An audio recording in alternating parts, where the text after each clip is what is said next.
మన ముకుంద జ్యువెలర్స్ కొత్త బ్రాండ్ పూర్వి అందమైన 18 గ్రామ్స్ బంగారు ఆభరణాలు దుబాటు ధరల్లో వివరాలకు సంప్రదించండి. నమస్కారం. విష్ణు పురాణం చెప్పుకుంటున్నాం. ఇవాళ రెండో భాగంలోకి వచ్చాం. బ్రహ్మ సృష్టి ఏ రకంగా జరిగింది, బ్రహ్మదేవుడు ఎలా భూలోకంలోకి వచ్చాడంటే సృష్టి క్రమం ఎలా ప్రారంభమైందో వింటున్నాము. ఆదివరాహ స్వరూపంతో విష్ణుమూర్తి భూమిని జలాలలోంచి ఉద్ధరించాడని చెప్తున్నారు. భూమిని సముద్రంలోంచి ఉద్ధరించిన తర్వాత మళ్ళీ బ్రహ్మరూపుడై సకల నదీ సముద్ర పర్వత ద్వీపాలను, సురాసుర నరపితృ లోకాలను, గరుడ గంధర్వ విద్యాధర పశుపక్షి మృగాది నానావిధ భూత సమూహమును మునుపటి సృష్టిలాగే సృష్టించి తగిన గుణరూప స్వభావ చేష్టలు కలిగించాడు అని చెప్పగా మైత్రేయుడు విని, గురుదేవ, బ్రహ్మ సృష్టి నువ్వు సంగ్రహంగా చెప్పావు, దాన్ని వివరంగా చెప్పమని అడుగుతున్నారు. అయితే ఇప్పుడు పరాశరులు చెప్తున్నారు, బ్రహ్మ ప్రజాపతి అయి 4 ముఖాలవాడు రాజసగుణ ప్రభావుడు అయి సృష్టిని ధ్యానిస్తూ ఉండగా తమోమయము, తమో మోహము, మహామోహము, తమిష్టము, అంధతమిష్టము అని 5 జగాలకు ముఖ్యభూతములుగా ఆవిర్భవించాయి. 5 రకాల ప్రపంచాలు పుట్టేయట. అవి సక్రమమైన సృష్టికి సాధనాలు కాలేదు. అంతటా ఆత్మజ్ఞాన అజ్ఞానాలలో తామసమైన తిర్యజ్ఞానం, తిర్యక్రోశమైనటువంటి పశువులు, మృగాలు పుట్టేయట. మొదట మనం పుట్టలేదు. అజ్ఞానంతో కూడి ఉండి కేవలము ఏమంటారు, మన ఆహార నిద్ర భయం 5 నాదులు కలిగి ఉన్న మాత్రమే, అవే అజ్ఞానంతో ఉండేవి. ఏం చేస్తాయో అవి మాత్రమే చేయటం, ఆలోచన లేనటువంటి పశువులు, మృగాలు పుట్టాయట. అప్పుడు సాత్విక గుణధ్యాన శక్తితోటి అమర సృష్టి కలిగింది. బాగా దేవతల్ని సృష్టించారట. తదుపరి రాజస తామస గుణ సంకేతమైన ధ్యాన సృష్టిగా మానవ సృష్టి జరిగింది. మానవులు రాజసిక తామసిక గుణ సంకలితంగా జన్మించారు. మొదట మృగాలు, జంతువులు పుట్టినాయి, ఆ తర్వాత ఆ దేవతలు పుట్టారు, ఆ తర్వాతే మానవులు జన్మించారు. ఆ పైన కమలభవని సకలావయవముల నుంచి, ఆయన శరీరంలోని అన్ని అవయవాల నుంచి దేవ అసుర మనుజ పితృముఖ సచరాచర భూత సృష్టి జరిగింది. అంటే ఇవన్నీ సంకల్పాలు జరిగినాయి ముందు, ఆ తర్వాత సంకల్పం జరిగిన తర్వాత ఆయన అన్ని అవయవాల నుంచి, ఒక్కొక్క అవయవం నుంచి ఒక్కొక్క సృష్టి చొప్పున జరిగి చరాచర భూత సృష్టి జరిగిపోయిందట. తర్వాత ఆయా జాతులు వారి వారి కర్మల కారణంగా పుట్టి హింసాహింసలు, కాఠిన్య మార్తబాలు, నిందానిందలు, ధర్మాధర్మాలు, సత్యాసత్యాలు, జ్ఞాన అజ్ఞానాలుగా కలిగి ఇంద్రియ వ్యాపారాలకు తగిలి నానా విధములైన రూపాలు, జాతి స్వభావ చేష్టాగుణాలు కలిగేటట్టుగా సృష్టించారు. ఇది విని మైత్రేయుడు సగమే అర్థమైంది ఆయనకి, మనకు మళ్ళీ ఆయన అడుగుతున్నాడు, సరే మానవులు ఏ ఏ జాతులుగా బ్రహ్మావయవాల నుంచి ఉద్భవించారో చెప్పండి అంటే ఆయన చెప్తున్నారు. బ్రహ్మ సాత్విక గుణరూపంగా ముఖం నుంచి బ్రాహ్మణులు, రాజస గుణరూపంగా భుజాల నుంచి క్షత్రియులు, రాజస తామస గుణరూపాన ఊరువల నుంచి వైశ్యులు, తామస గుణరూపాన పాదాల నుంచి శూద్రులు పుట్టారు. వీరిలో బ్రాహ్మణులకు వేదాధ్యయనము, క్షత్రియులకు భూపాలన, వైశ్యులకు వ్యాపారము లేదా కృషి, శూద్రులకు బ్రాహ్మణ భక్తి, కృషి, అన్ని రకాల విద్యలు వీళ్ళకి విహిత కర్మలుగా నిర్ణయించారు. కర్మలు, అన్ని రకాల కర్మలు, బలంతో చేయగలిగే పనులన్నీ మీకు 4వ జాతికి ఇచ్చారట. ఈ 4 కులాల వారు కూడా బ్రహ్మ అవయవాల నుంచి పుట్టినవారే కనుక యజ్ఞాలు చేయటానికి అర్హులే. అంటే ఆ కాలంలో అన్ని రకాల జాతుల వాళ్ళు యజ్ఞం చేసుకునే వాళ్ళట. యజ్ఞాల వల్ల దేవతలకు సంతుష్టి కలుగుతాయి. ఆ దేవతల ఆనందమే ప్రజాభివృద్ధికి మూలం. కాబట్టి యజ్ఞాలు కళ్యాణకారకాలుగా గ్రహించాలి. అందుకనే మనకి కృతయుగం అంతా యజ్ఞాలే ఉండేవంటి, పూజలు కాదు, యజ్ఞమే ప్రతి వాళ్ళు కూడా చేసేవాళ్ళు. పాపకర్మల ఆలోచన లేక, దుర్జనుల పనులు విమర్శించక, ధర్మ మార్గం తప్పక, నింద వచ్చేటువంటి ఏ పనులు చేయక, ఇతరుల పొగడ్తలకు పొంగక ప్రవర్తించే నరులు సురలతో సమానులు. వీళ్ళు దేవతలతో సమానం. సరిగ్గా ఉండాలి ప్రవర్తన, నియమావళి అన్నమాట ఇది. ఇలా ప్రవర్తిస్తే మనం దేవతలతో సమానమైపోతామని. తాము చేసిన దానముల ఫలంగా మోక్షాన్ని మానవులు పొందుతారు. శ్రద్ధగా ఆచారాన్ని పాటిస్తూ ఎవరిని బాధించక, తాము ఎలాంటి బాధలు పొందక, నిర్మల మనస్కులై విష్ణుభక్తి పరాయణులుగా జీవించేవారు బ్రహ్మ ప్రత్యేకించి సృష్టించిన వారిని గ్రహించండి. తామస గుణంతో లోభమోహాలకి లొంగి, పుణ్యక్రియల ఆలోచన లేక, రోగాలకు చిక్కి, పాపపుణ్యాలతో నలుగుతూ పామరులుగా ఉండేవారుగా బ్రహ్మ కొందరిని సృష్టిస్తాడట. కొందరు పుణ్యాత్ములు, కొందరు పాపకర్మలు, కొందరు పాలకులు, కొందరు సేవకులు, కొందరు మాననీయులు, కొందరు సంపన్నులు, ఇంకొందరు దరిద్రులు బ్రహ్మ సృష్టిలోనే ఉంటారు. భగవంతుడే బ్రహ్మే అట్లా రకరకాలుగా సృష్టిస్తాడు. వీళ్ళు తమ తమ కర్మల్ని అనుసరించి ఇప్పుడు ధనవంతుడు ధనహీనుడుగాను, ధనహీనుడు ధనవంతుడుగాను మారే అవకాశం ఉంది. ఆయనే పుట్టిస్తాడు పేదవాడిని. పేదవాడు గొప్పవాడు అవడా అవుతాడు, అయిన వాళ్ళని చాలామందిని చూస్తాం కదా. అట్లాగే పుణ్యాత్ములు పాపకర్మలు అవుతారు, పాపాత్ములు పుణ్యకర్మలు అయ్యే అవకాశం ఉంది. కార్తీక పురాణం దీన్ని ప్రతిపాదిస్తుంది. అడుగడుగునా మనం అట్లాగే చాలా కుకర్మలు చేసిన వాడు మళ్ళీ ఒక పూజ చేసి ఒక పౌర్ణమి నాడు దీపారాధన చేసి మళ్ళీ మోక్షాన్ని పొందాడని చూపిస్తారు. పరస్పరం ధనకాంక్షతో పోరాడే వారికి తగిన చతురంగ బలాలు, పురాలు, వాహనాలు బ్రహ్మ సృష్టి విశేషంగా తెలుసుకో. ఎప్పుడు యుద్ధాలు చేసే వాళ్ళకి వాళ్ళంత జనం ఉంటారు, వాళ్ళ దగ్గర జనం చేరుతూ ఉంటారనమాట. మానవుల జీవనానికి ధాన్యము, పప్పు దినుసులు, మహిషాలు, నివాసాలు, ఫలవృక్షాలు, తిలలు, పెసలు మొదలైన పదార్థాలు కూడా బ్రహ్మదేవుడు సృష్టించినవే. ఇలా సృష్టించిన పెంపులేని సృష్టి ఉండటం చూసి బ్రహ్మ ఏం చేశాడట, ఆయన మొదట సృష్టించిన గుంపే ఉన్నారు, మళ్ళీ ఏమీ జరగటల్లా, ఎలా ఉన్నది అలాగే ఉంటుంది. ఈయనది పెరగటం లేదని తనతో సమానులైన ప్రజాపతులను సృష్టించి లోకమును ప్రజా సమృద్ధితో చేయాలని సంకల్పించి నవబ్రహ్మలను మానసిక సృష్టిగా రూపొందించాడు. ఈ నవబ్రహ్మలు ఎవరు? భృగువు, పులస్త్యుడు, పులహువు, క్రతువు, అంగిరసుడు, మరీచి, దక్షుడు, అత్రి, వశిష్ఠుడు. వీళ్ళని నవబ్రహ్మలుగా చెప్తారు. తర్వాత వీళ్ళకి భార్యల్ని కూడా సృష్టించాడు. వీళ్ళకి వరుసగా చూడండి, ఖ్యాతి, భూతి, సంభూతి, క్షమ, ప్రీతి, సన్నపి, ఊర్జ, అనసూయ, అరుంధతి అనే కన్యకల్ని కూడా సృష్టించి ఈ నవబ్రహ్మలకి సక్రమంగా లైన్ ప్రకారం అన్నమాట. భృగువుకి ఖ్యాతి, పులస్త్యుడికి భూతి, అట్లా లైన్ ప్రకారము వీళ్ళకి కన్యలను సృష్టించి వివాహాలు చేశాడు. అలాగే సనకాది యోగులను మానస సృష్టిగా జన్మించాడు. సనక, సనందన, సనత్కుమార, సనత్ సుజాతులు బాలుర రూపంలో ఉండేటువంటి మునులుగా వీళ్ళని నలుగురిని సృష్టించి వీళ్ళని సృష్టి చేయమంటే వాళ్ళు ఒప్పుకోలేదట. సంసార విముఖులై బ్రహ్మ విద్యాపారంగతులై తపశ్చర్యకి జీవితాలు అంకితం చేసి ఆ మహాత్ములైపోయారు వాళ్ళు. తర్వాత పద్మాసుని కనుబొమ్మల నడుము నుంచి కామిని సహితుడై మధ్యాహ్న భాస్కరుడిలాగా ఫాలాక్షుడైన రుద్రుడు ఉద్భవించాడు. ఆ అర్ధనారీశ్వరుడి వెంట మరో 10 మంది పుట్టారు. వాళ్ళే ఆ 10 మంది మొదట పుట్టిన రుద్రుడు కలిసి ఏకాదశ రుద్రుడు. తర్వాత బ్రహ్మ ఏం చేశాడట, ఒక పుత్రుణ్ణి, కుమారుణ్ణి సృష్టించుకున్నాడు. అతని పేరు స్వయంభువ మనువు. అయితే శక్తియుక్తులకు అతను తండ్రి లాంటి వాడే, బ్రహ్మదేవుడు లాంటి వాడే ఈ మనువు. ఇతను శతరూప అనే కాంతని పరిగ్రహించాడు. ఆ వధూవరులకు ప్రియవ్రతుడు, ఉత్తానపాదుడు అని 2 కొడుకులు కలిగారు. ప్రసూతి, ఆకూతి అనేటువంటి 2 కూతుళ్ళు కూడా కలిగారు. దక్షుడు ప్రసూతిని, రుచికుడు ఆకూతిని చేపట్టారు. వాళ్ళకి యజ్ఞుడనే కుమారుడు కలిగాడు. అతడు దక్షిణయందు యాములు అనేటువంటి కొడుకులు 12 మంది పుట్టారు. యాములు అనే పేరు కలిగినటువంటి 12 మంది కుమారులు పుట్టి వాళ్ళు దేవగణాలు అయ్యారట. దక్షుడికి ప్రసూతి యందు 24 మంది కూతుళ్ళు జన్మించారు. అయితే ఈ 24 మందిలో వీళ్ళలో 13 మంది పేర్లు చెప్తున్నారని చూడండి. మనం పేర్లు పెట్టుకోవచ్చు ఇవి చక్కగా. శ్రద్ధ, లక్ష్మి, ధృతి, తుష్టి, పుష్టి, మేధ, క్రియ, బుద్ధి, లజ్జ, వపువు, శాంతి, సిద్ధి, కీర్తి అనే 13 మందిని ధర్మువు అనేటువంటి దైవగణాల్లో ఒకడైన వాడికి ఇచ్చి వివాహం చేశారు. ఖ్యాతి, సతి, సంభూతి, స్మృతి, ప్రీతి, క్షమ, సన్నపి, అనసూయ, ఊర్జ, స్వాహ, స్వధ అనే 11 మందిని వరుసగా భృగువు, భవుడు, మరీచి, అంగిరసుడు, పులస్త్యుడు, పులహుడు, క్రతువు, అత్రి, వశిష్ఠుడు, అగ్ని, పితృదేవుడు వరించారు. తదుపరి కల్పారంభ సమయంలో బ్రహ్మ అంకం నుంచి ఒకరిని పుట్టించాడట. ఆయన ఒడిలో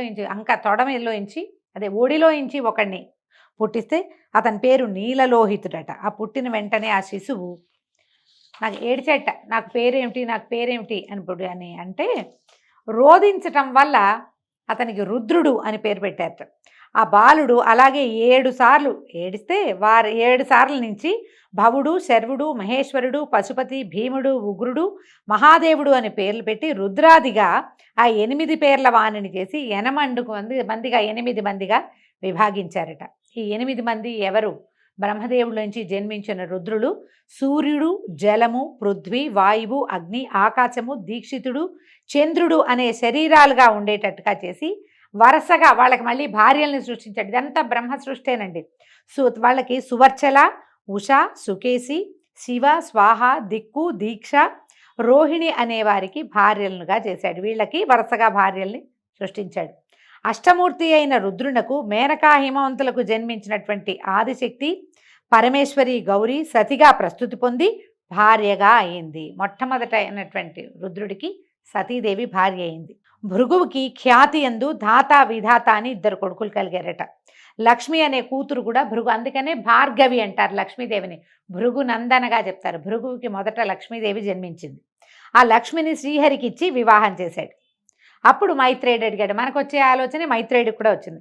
లక్ష్మికి ఆవిడ క్షీరసముద్ర రాజతనయ కదా, పాలకడల్లో నుంచి పుట్టింది బంగారు తల్లి. అయితే మీరు భృగుపుత్రిక అని చెప్తున్నారు, ఇదేమి వింత అని అడిగితే ఇప్పుడు ఈ సమాధానం చెప్తున్నారు మైత్రేయ. సర్వభూతమయుడైన వాసుదేవుని మాయాశక్తి లక్ష్మీ రూపంతో అతనికి తోడుగా ఉంటుంది కనుక లోకాలకి సంపద కలిగించేవైన పరికరాలన్నీ శ్రీచిహ్నాలే అని చెప్పబడతగినవి. ఇంతెందుకు, లోకాలలో చరాచర భూతకోటి యందు అందమైన స్త్రీ రూపాలన్నీ లక్ష్మీ రూపాలే. దాన్ని మన అమ్మాయి మంచి కళగా ఉంది, లక్ష్మీ కళ అని చెప్తాం కదా, లక్ష్మీదేవి అలా ఉంటుందన్నమాట. పురుషాకారాలని, అందమైన పురుషాకారాలన్నీ హరిమయములనే గ్రహించు. పాలకడలిలో పుట్టిన రమాదేవి వాసుదేవుని దేవి అయి లోకంలో ప్రసిద్ధి పొందటం వేదవాక్కు.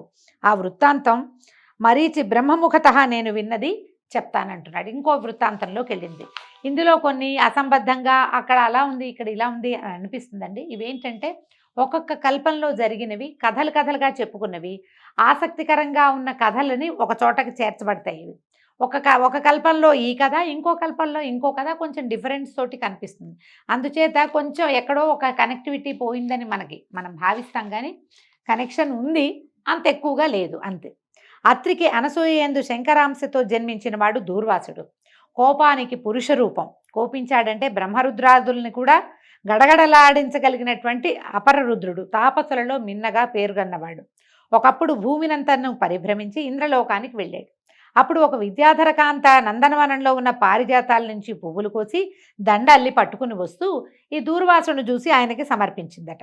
దూర్వాసుడు తన దండని తన జటలకు వేళ్లాడగట్టి విలాసంగా ఏనుగులాగా నడుస్తూ వస్తూ ఎదురుగా ఐరావతారూఢుడైన ఇంద్రుణ్ణి చూసి కొంచెం పక్కకి ఒత్తిగిలి నుంచున్నాడట. ఏనుగు వస్తుందని పక్కకి వెళ్ళాడు. అయితే ఇంద్రుడి దగ్గరగా వచ్చేసరికి దూర్వాసుడు తన జడల్లో ఉన్న పూదండను చూసి ఇంద్రుడికి అందించి దీవించాడు. ఇంద్రుడు ఆ దండను అంకుశంతో అందుకుని అలక్ష్యంగా ఐరావతం యొక్క కుంభస్థలం మీద ఉంచాడు. ఆ పూదండ పరిమళానికి గండు తుమ్మెదలు రొద చేస్తూ దాని మీద వాలగా ఐరావతం బెదిరి ఆ పుష్పమాలికను తొండంతో కింద పడేసి కాళ్లతో తొక్కి రేకులు ఊడగొట్టి నలిపి విసిరేసింది. అటు ఇటు ఉన్నవారు ఇంద్రుడు కూడా ఏనుగు చేసిన పనికి చప్పట్లు చరుస్తూ పకపక నవ్వారు. ఇంద్రుడు ఈ దుర్వాసుడు ఆ వికారపు పనిని చూసి నిప్పులు రువ్వుతున్నటువంటి కళ్ళతోటి, ఔరా ఇంద్ర, అమరాధిపతిపని ఆదరించి మన్ననగా పూదండ ఇస్తే రాజ్యాధికార మతంతో ఇట్లా దుర్వినీతంగా ప్రవర్తిస్తావా? నీ సిరి సంపద సముద్రంలో కలియుగాక అని శపించి వేడి నిట్టూర్పులు విడుస్తూ వడివడిగా వెళ్ళిపోయాడు. వెంటనే ఇంద్రుడు పరిగెత్తుకుంటూ దిగేశాడు. ఏనుగు దిగి పరిగెత్తాడు.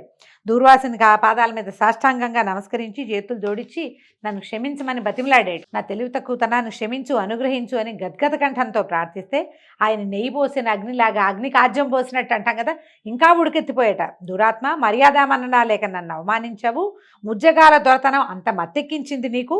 అలా చేసిన అవమానం చాలక ఇంకా ఏదో మాట్లాడి నన్ను వల్ల వేసుకోవాలని చూస్తున్నావా? నోరు మూసుకుని పోతావా, లేదా నీ ఊరు పేరు పోయేలాగా శపిస్తానన్నాడు. ఆనాడు దొంగవేషం వేసి అహల్యను అవమానించి గౌతముని చేత దయతలిచి బతికి వచ్చావు. నేను గౌతముణ్ణి కాను. నా కోపానికి అగ్ని కూడా బూడిదవ్వాల్సిందే. అత్రిమహాముని కొడుకుని తెలుసా నేను? పోపో, నువ్వు ఇంకా ఏమైనా అన్నావో నీ బతుకు నడివీధి మెతుకవుతుంది. భరించరాని అవమానం చేసావు, పోపో అని ఏ శాపావసానము చెప్పకుండా ఇలా చెయ్యి పోనీలే అని అనలా. ఆయన మన్నించడం అనేది అసలు ఆయన చరిత్రలోనే లేదనమాట. పరిగెత్తినట్టు వడివడిగా వెళ్ళిపోయాడట. చేసేది లేక ఇంద్రుడు వెనక్కి తిరిగొచ్చి కందిపోయిన మొహంతో దుఃఖంతో కుందుతూ ఐరావతం ఎక్కి ధారగా కన్నీళ్లు కార్చుకుంటూ భవనానికి వెళ్ళాడట. అమరావతి అంతా కలకలం వచ్చేసింది. ఏమిటా అని వాకిట్లో నుంచి బయటకు వచ్చి నుంచుంటే అప్సరసలు, కల్పవృక్షము, కామధేనువు, ఐరావతము, ధనరాశులు ఒకదాని వెంబడి ఒకటి పెనుగాలికి దొర్లిపోయినట్టుగా ఎక్కడికో దొర్లి వెళ్ళిపోయినాయి. ఇంద్రజాలంలాగా అమరావతి మొత్తం సర్వం సహా శూన్యమైపోయిందట. దూర్వాసుడు పెట్టిన శాపం ముల్లోకాల ప్రభువుకి తగిన ముజ్జగాలకి ఆవరించేసింది. మొత్తం ఈయనకొక్కడికే కాదు, మొత్తం అంతా పోయింది. ధరలో దాన ధర్మాలు తెరచాటయ్యాయి. అనావృష్టి, సస్యనాశనం, ధనధాన్యాల తరుగుదల, యజ్ఞాలు అసలు పేరుకి అవన్నీ పోయినాయి. యజ్ఞాలు అసలు లేనే లేవు. దేవతలకి ఉపవాసమేనట. ఎందుకంటే ఏదైనా యజ్ఞం జరిగితేనే దేవతలకి భోజనం. ఇలాంటి దౌర్భాగ్యం పట్టింది. ఏమైపోతుందో ఏం చేయాలో తెలియక వీళ్ళంతా దుఃఖంలో ఉంటే ఇదే సమయం అని విప్రజిత్తు మొదలైన దానవులు అమరావతి మీదకి దండెత్తారు. చాటుమాటుగా అక్కడ ఇక్కడ ఇరుక్కుపోయి కదలకుండా ఉన్న సంపదని కొల్లగొట్టి ఈ ఇంద్రుడిని ఎదిరించారు. సర్వసన్యాసం చుట్టుకున్న ఇంద్రుడు వారిని ఎదిరించలేక పారిపోయి బ్రహ్మను దర్శించి దూర్వాసన శాపం వల్ల ముల్లోకాలకి తనకి పట్టిన దౌర్భాగ్య దశని రోధిస్తూ చెప్పుకున్నాడట. ఈయనేమన్నాడు బ్రహ్మదేవుడు, దూర్వాసుడు సామాన్యుడు కాదు, సిరి సంపదలు నీకు పోయినా నువ్వు ప్రాణాలతో బతుకున్నావు, అంత సంతోషించు. ఇక అతని పేరు చెప్తే నా గుండె కూడా గడగడలాడుతోంది. అయితే నిన్ను ఈ సమస్యల నుంచి నిన్ను కాపాడగలిగిన వాడు ఎవరంటే ఒకే ఒక లక్ష్మీరమణుడు మాత్రమే, సర్వశక్తి సంపన్నుడు. ఆ స్వామిని ప్రార్థిద్దాం పదా అని అగ్ని మొదలైనటువంటి దిక్పాలకుల్ని, బృహస్పతి మొదలైన మునులని దగ్గర పెట్టుకుని పాలకడలిలోకి వెళ్ళాడట. అందరూ శ్వేత ద్వీపం చేరారు. ఆ ద్వీపం నడుమునున్న వైకుంఠము, దానిలో లక్ష్మీ మండపంపై సనకాదుల దివ్య ప్రసంగాలు వింటూ ఉన్నటువంటి కోటి కందర్పమూర్తిని, పుండరీకాక్షుణ్ణి, దివ్యాలంకార శోభితుణ్ణి, పీతాంబరుణ్ణి, లక్ష్మీ మనోహరుణ్ణి దర్శించి ఆనంద పరవశులయ్యారు.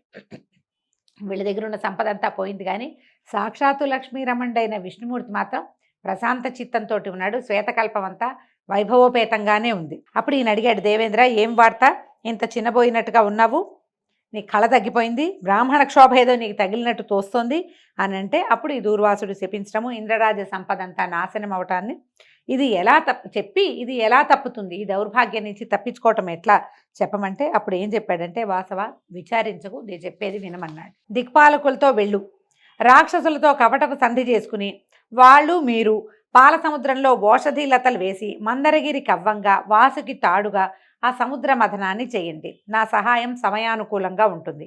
అమృతంతో సహా మహిత వస్తువులు, ముల్లోకాల వైభవానికి కారణాలైనవన్నీ మళ్ళీ వస్తాయి. అమృతపానం అవుతుంది. ఆ పోయిన సంపదంతా మీ వశమవుతుంది. రాక్షసులకు చెందేది శ్రమ మాత్రమే. నువ్వు యథాపూర్వకంగా నువ్వు ముల్లోకాలకి అధిపతి అవుతావు, వెళ్ళు అని ధైర్యం చెప్పి పంపించాడు. అందరూ ఆనందంగా వెనుతిరిగి వచ్చారు. చమత్కారంగా మాట్లాడి ధనుజులతోటి సంధి చేసుకున్నారు. మందరగిరిని పెళ్లగించి తెచ్చారు. వాసుకుని కవ్వపు తాడుగా చుట్టి పాలకడలిలో వేశారు. ఓషధి లతలు చుట్టూతా ఉంచారు. అడుగున ఆధారం లేక ఈ మందరగిరి లోపలికి వెళ్ళిపోయిందట. వెళ్ళిపోతే ఇంద్రుడు మనసా పుండరీకాక్షుని ధ్యానించి ప్రార్థించగా పద్మాక్షుడు వచ్చి 1,00,000 యోజన విశాలమైన కూర్మరూపం ధరించి జలధిలో ప్రవేశించి మందరగిరిని పైకెత్తి తన వెన్ను మీద ధరించాడు. తర్వాత అది అక్కడ ఉండగానే నిజరూపం వచ్చి నిజరూపంలో పైకొచ్చి దేవదానవులను చూసి తరమండి, బాగా చిలకండి అని ప్రోత్సహించాడు. దేవతలు వాసుకి తోకను, దానవులు తలను పట్టుకుని మందరగిరిని తిప్పడం ప్రారంభించారు. వాసుకి శ్రమాధిక్యం వల్ల విడిచే నిట్టూర్పులతోటి విషజ్వాలలు వచ్చి దానవులని బాధించేవి. వాళ్ళు ఆ బాధకి చిక్కి అలాగే తిప్పుతుంటే దేవతలు ఎలాంటి శ్రమ ఎరక్కుండా తిప్పారు హాయిగా. అలాగా తరమగా బాగా చిలగ్గా సముద్రం నుంచి కల్పవృక్ష కామధేనువులు, చింతామణి, రంభాది అప్సరసలు, ఐరావతము, ఉచ్చైశ్రవము వెలికిరాగా శ్రీపతి ఆ సమూహం మొత్తాన్ని ఇంద్రుడికి అప్పచెప్పాడు. వచ్చిన వాటన్నిటిని ఇంద్రుడికి అప్పచెప్పేశారు. నవనిధులు పుట్టగా కుబేరుడికి ఇచ్చారు. చంద్రకళ బయటకు వచ్చింది. ఆ చంద్రుడినేమో శివుడికి శిరోభూషణంగా ఇచ్చారు.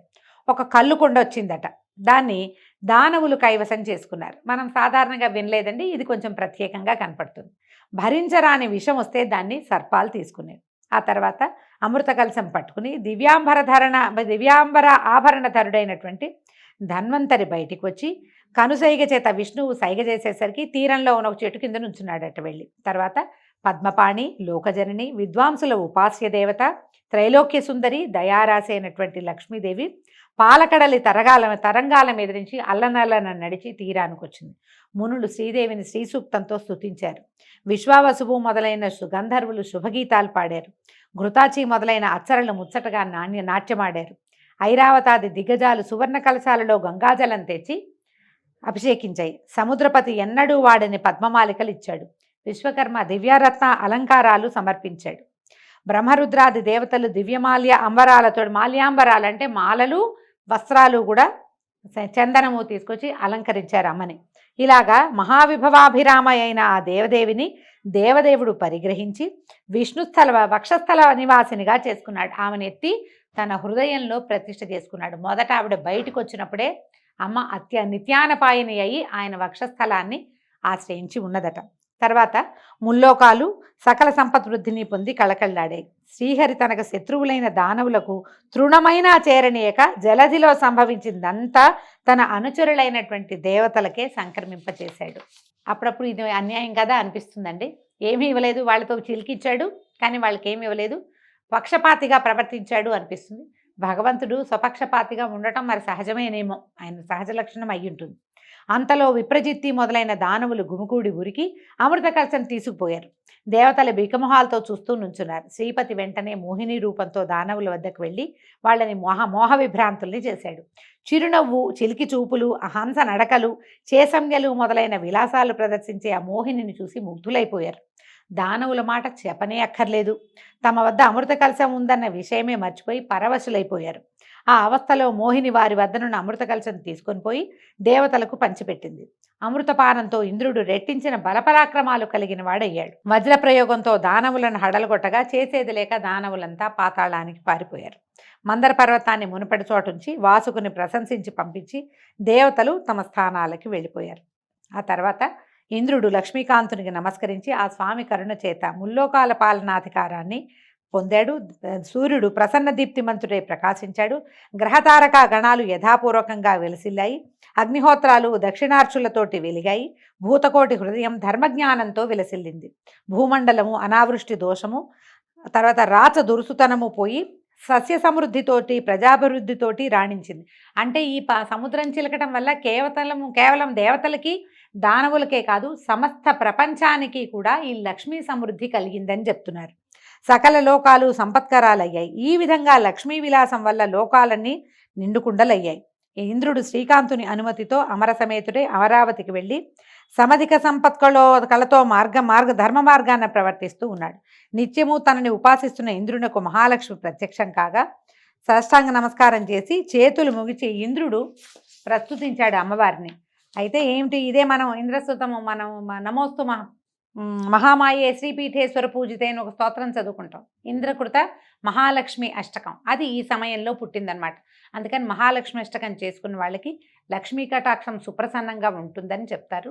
మనం లక్ష్మీ అష్టోత్తరం చదువుకుంటాం కదా, అలాగే ఈ అష్టకాన్ని కూడా చదువుకుని కృతార్థులు కండి అని చెప్తున్నారనమాట. అయితే నువ్వు చాలా గొప్పదానివమ్మ, మమ్మల్ని రక్షించు, కాపాడు అని చెప్తే ఇప్పుడు ఈయన ఏమన్నా అడిగాడో చూడండి. ఇతను ఇంద్రుడు ప్రార్థించిన ప్రార్థనకి అమ్మ లక్ష్మీదేవి ఎలాంటి ఇవి ఇచ్చిందో చూడండి. ఇంద్రుడు అడుగుతున్నాడు, నేను నేర్చిన విద్యలందు, శరచాప ఖడ్గాది సాధనములయందు, చతురంగ బలములయందు, గోమహిషాదులయందు, అవి గల ప్రదేశములందు, మణికనక వజ్రాలంకారాలయందు, పరిమళ ద్రవ్యములయందు, నా పుత్రమిత్ర కళత్ర బంధువులయందు, శక్తి గుణ ఇంద్రియములందు, రాష్ట్రాలలో, దుర్గాలలో, రాజధానులలో, క్రీడావిహార ప్రదేశాలలో, నా శరీరమునందు కూడా నీవు దయగా ఉండు నాతోటి అని నా కోరుకున్నాడట. నిన్ను ఇలాగా నృతించేవాని యందు కొడుకుని చూస్తున్నంత దయతో చూసి రేయింబవళ్ళు కాపాడమని ఆ స్తోత్రంలో కోరుకున్నాడు. ఈ ఇంద్రకృత మహాలక్ష్మి అష్టకం చేసుకున్న వాళ్ళు ఇంద్ర సంకల్పం ఎలాగైతే ఉందో అలాంటి సంకల్పంతో అమ్మవారి యొక్క అనుగ్రహానికి పాత్రలవుతారని చెప్తున్నారు. ఈ విధంగా ఇవాళ 2వ భాగం చెప్పుకున్నామండి. రేపు ఉదయం మళ్ళీ విష్ణు పురాణం 3వ భాగంతో కలుసుకుందాము. నమస్కారం.